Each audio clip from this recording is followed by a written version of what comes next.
Praise the lord అండి. సత్యవాక్య సహవాసం ద్వారా మీ అందరికీ నా శుభాభివందనాలు.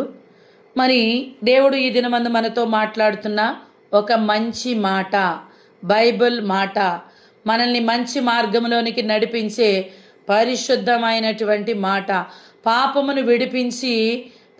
నుండి మనల్ని విడిపించి పరిశుద్ధతలోకి నడిపించే మాట, నమ్మకమైన మాట, నా యేసయ్య మాట, నేను నమ్మిన మాట, మీకు చెబుతున్న మాట. కీర్తనల గ్రంథము 119వ కీర్తన 39వ చరణం. కీర్తనల గ్రంథము 119 39వ చరణం. నీ న్యాయ విధులు ఉత్తమములు, నాకు భయము పుట్టించుచున్న నా అవమానమును కొట్టివేయము. ఈ మాట చాలా ఉత్తమమైందండి. అంటే మనము లోకములో న్యాయం కొరకు పరుగులెడతా ఉంటాం. అది న్యాయం జరగకపోవచ్చు, కానీ దేవుడు ఏమంటున్నాడంటే దేవుని యొక్క న్యాయ విధులు ఉత్తమం, అంటే చాలా మంచివి. లోకములో ఉన్నటువంటి న్యాయములు గురించి మాట్లాడట్లేదు ఆయన.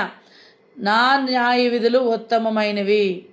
అంతేకాకుండా నాకు భయము పుట్టించుచున్న నా అవమానమును కొట్టివేయమని భక్తుడు అడుగుతున్నాడు. మనం కూడా అడుగుతున్నాం, దేవా ఈ లోకంలో నాకు న్యాయం జరగట్లేదయ్యా, నేను ఆ విషయంలో ఆలోచించి భయపడిపోతున్నానయ్యా.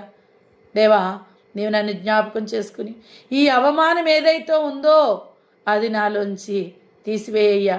ఎందుకో తెలుసా, నేను నిన్ను నమ్ముతున్నానయ్యా. నీ న్యాయ విధులు ఉత్తమమైనవి తండ్రి. మానవుడు మనిషి చేతి నుంచి తప్పించుకోవచ్చేమో కానీ నీ చేతి నుంచి తప్పించుకోడయ్యా. దయచేసి నీ ఉత్తమమైన మార్గములు, నీ న్యాయ విధుల్లో నన్ను నడిపించి ఏదైతే నాకు అవమానముగా ఉందో దాన్ని నీవు నాట్యంగా మార్చయ్యా, ఒక సాక్ష్యంగా మార్చయ్యా. ప్రభు సేవలో నేను ముందుకు సాగునట్లుగా గొప్ప కార్యము నా జీవితంలో జరిగించదేవా.